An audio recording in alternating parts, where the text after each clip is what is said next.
Hello, everyone. Welcome to this edition of Nuggets of Wisdom.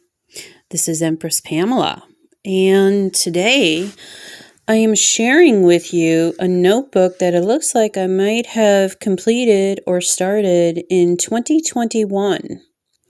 The first entry is an affirmation. Luxury is my birthright. Abundance is my birthright. I can materialize any of my goals, no matter how big, if I come up with a plan. I am grateful for this new beginning in my life, and I will receive the blessings in store for me on this journey with an open heart and deep appreciation. I will put in the work required to enable those blessings to easily flow from my endeavors,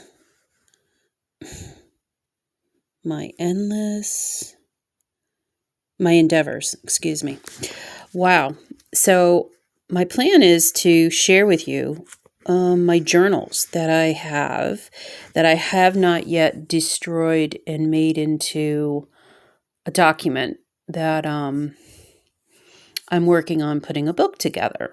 So a book, maybe many books, of my spiritual journey. So funny enough, or not funny enough, 2021 was a motherfucker of a year for me. I believe January 11th, I left my husband. I separated myself. I want to say ran away. Although subconsciously or consciously, I was planning to leave to go on a journey of seclusion for months prior. I mean, I had gotten rid of a lot of my material possessions. I dwindled it down to what can I fit in my car? Not that I was going to live out of my car, but what do I need? And actually, a lot of the stuff that I ended up putting in my car I didn't really need, because you don't really need anything. Maybe your medicine, I guess, and a credit card or something. Wow.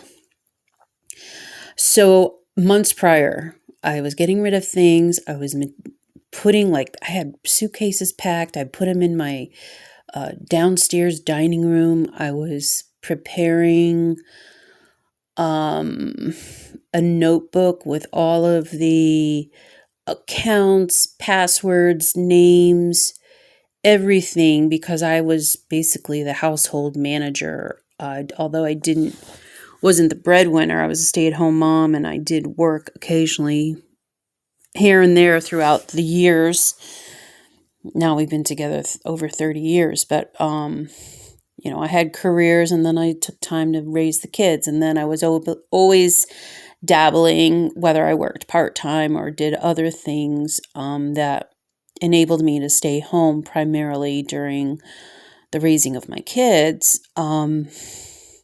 But I always managed the household bills, refinances, all that kind of business stuff. My husband was the primary worker, primary breadwinner. He was always at work, and I handled the money. So there was a lot of responsibility. Well, he had a lot of responsibility too, taking care of his family. But for me, it was the two boys, making sure that they succeeded in school and graduated high school and went to college and graduated college and all that kind of stuff. And then that we basically were able to stay afloat on one income, which it was very difficult. Probably, I think we've had financial pressure. I've been bankrupt personally, I think twice, or personally at least once, and then as a family twice. So I've been through a lot of financial hard times and shame and lack and a lot of fucking shit. a very difficult Five of Pentacles kind of life. Why the fuck am I? Well, see, this is the thing about nuggets of wisdom. This is not scripted. This is shit that comes up, and I'm sharing it with you because A, it's my truth. B, sometimes when people bare themselves and they're vulnerable, you find that you're not alone. Maybe you had some struggles too that didn't make you feel the best about yourself. And just know that you're not alone, and people struggle, and it's part of the life and being a human. So, yeah, but 2021, in January 11th, I left my husband. I had prepared beforehand, and I found myself driving to my favorite beach hotel. I stayed there for a couple days trying to figure out what the fuck am I going to do? And it was a period of isolation. I left my loved ones, even though I was separated from my husband. I still love my husband, love my kids. They're the reason I breathe. And my mother, who is getting older, and I felt very guilty about leaving. But spirit, my intuition, my higher self, was drowning and needed to separate from the vibrations that were going on at home. It was very difficult. I needed to free myself. I needed to heal. I needed to find myself. I needed to do the work, shadow work, everything. It was so difficult. I'm probably going to get emotional, but there was a lot of trust that I had to put into God. How am I going to survive? Where am I going to go? What am I going to do? How am I not going to kill myself? Because it was very much a low time in my life.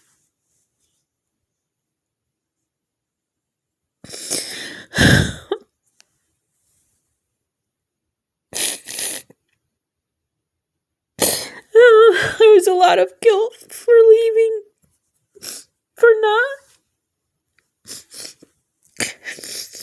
keeping it together.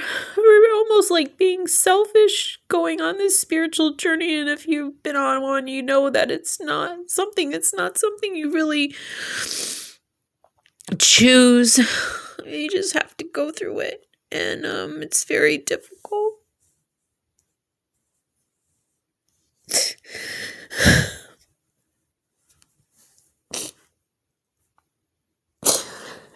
So, going back to the beginning of the January, I'm down in my hotel for a couple days. Luckily, I was able to afford it because it was January. It wasn't as expensive. It was probably like less than $100 a night, and then like peak season, it's $300 a night. So, you know, winter at the beach, it's not like you're out gallivanting in a bikini or anything. It's cold and gray, just like winter, right? But anyway, I drove around the island, and everything was very synchronistic. And I was able to find a place, and I did a video a couple years ago about it. Found a little studio place that I could stay. I signed a 3-month lease, so I think it was January 15th I signed the lease until I was going to stay there until April 15th. And I spent 3 months healing at the beach. And that was the beginning of my 2021. I ended up going home because I had to do taxes and stuff like that, paperwork. And I think I was home probably for around 2 weeks or a couple weeks maybe, and it was very tense, I remember. And at that time, my mom had gone in for like skin cancer surgery on her face and stuff. And I said, well, I'll help you recuperate. I'll help you out. And because by that time it was like May, and my husband and I weren't really getting along. I needed to get away, so I was able to stay with her at her place for like 2 weeks. I think is the max that someone could stay, and that was May. And then somehow we made it through the summer, but I was dealing with my female problems, and I was avoiding going to a gynecologist because I couldn't afford it, didn't have any money, and all my whole fucking life I put my health on the side because I didn't have money to take care of myself. And I even went to Planned Parenthood.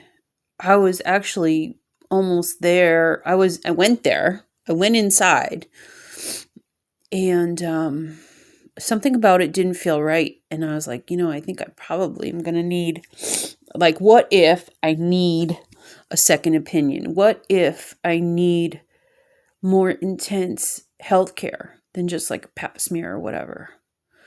And so at that point, I made a call and just bit the bullet. And that started my health journey and ended with my cancer diagnosis. So from like, let's say August to December 27th of 2021, I was dealing with health, trying to get a diagnosis, and I got a cancer diagnosis, endometrial cancer, on December 27th, 2021. And then less than 2 weeks later, January 10th, 2022, I had my full-on hysterectomy and started my healing from cancer journey then. So, yeah, 2021 was a motherfucker, for sure. But I had good intentions. I had my affirmations, right? It just took me in a different direction. And, gosh, what else?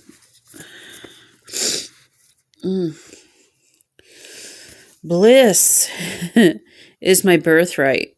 Gratitude is my attitude.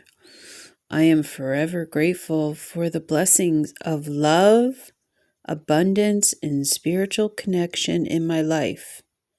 And so it is. Okay. Let's see. During that time, this might have been leading up to me leaving my departure, but I took a lot of courses, I want to say, through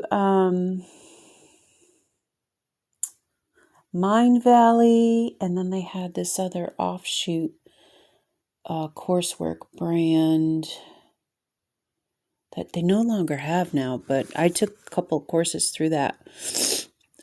Success Alchemy through Marie Diamond, who is like a feng shui expert, and I did a vision board based on her feng shui information, which I still have that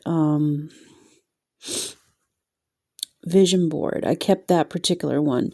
Some previous ones that I had created, the actual physical thing, I probably ripped up in a rage. I had all of these, I want to say artwork, but they weren't original artwork. It was when I first started experimenting through healing through creativity, and I basically was just coloring mandalas and stuff like that. And I don't know why I was drawn to that, but somehow I either got a free, or maybe my mom got a book, a coloring book or some shit like that. I don't know how I ended up with it, but I started taking my artwork out and really like using it, even though I was embarrassed as like a 50-year-old woman coloring. It really broke me out of my shell. And then I ended up taking a class on sacred geometry and then started doing my watercolors when I was at the beach during this healing journey. For the month of March that I was there, I was devoted to converting all my journals into a document to write a book. And then I told myself for the last 2 weeks or so of my seclusion at the beach, I would devote to fine arts, doing mandalas and painting and doing watercolors again and so forth. And I might have some old videos on that, but maybe I'll go through and take you through my creative journey. So something you need to know about me is that when I was growing up as a little girl, I sought refuge in doing drawing and painting. It was one of the things that I took comfort in. When there was tension at home, or I just would seclude myself in my bedroom and draw, paint, do things, and it brought me joy. And even in going to college, I wanted to study art, but I never felt like I was good enough. High school teacher, basically, I don't know if they critiqued me and I took it personally, but I'm very bad at taking criticism, so it didn't help that whatever he said to me, I twisted it, or maybe it was actually what he said, that I wasn't a good artist or whatever. And I said, well, I guess I'm not good, so I'm not worthy, so I'm not going to do what I'm passionate about, which, if you think about it, so you're about 18 in high school, right? And I had all these intentions of studying art, going to college, but I never took one art class. In fact, I signed up for ceramics, which I wasn't really interested in ceramics. I was more of like drawing and painting. And I took maybe like one class. I don't even know if I took the class, and I dropped it because I was afraid and I was embarrassed and whatever. So I never took an art class in college. I ended up studying psychology, which was fine. I was interested in people and the human condition and what makes people tick anyway. But yeah, so I think I was always meant to be an artist, but that was one of my lessons. What else? Yeah, maybe I'll go... Solvana, that's the name of the other brand that was related to Mind Valley, which they offer really good courses. I took some really good spiritual courses. So this Success Alchemy with Marie Diamond explores the feng shui, the power of colors, and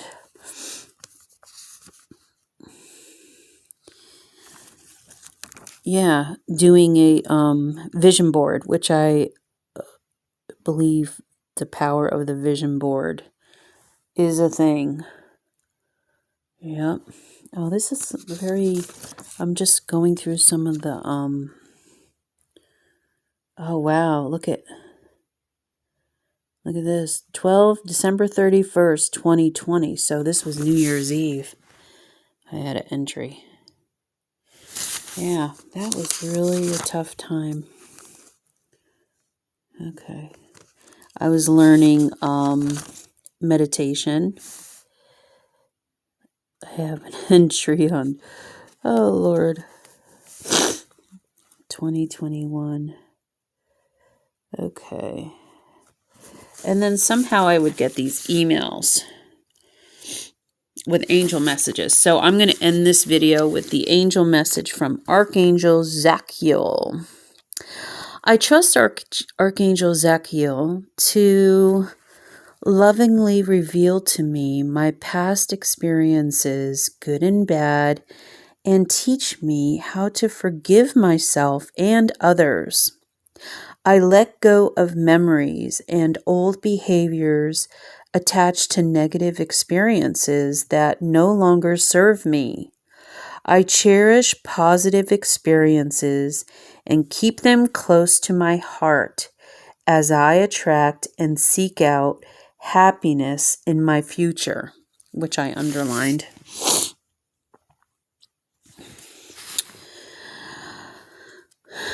Remember lesson from past to integrate or let go of painful memory keeping me stagnant. Thank you for joining me in this Nuggets of Wisdom. I hope you got something out of it. I'll see you in the next one.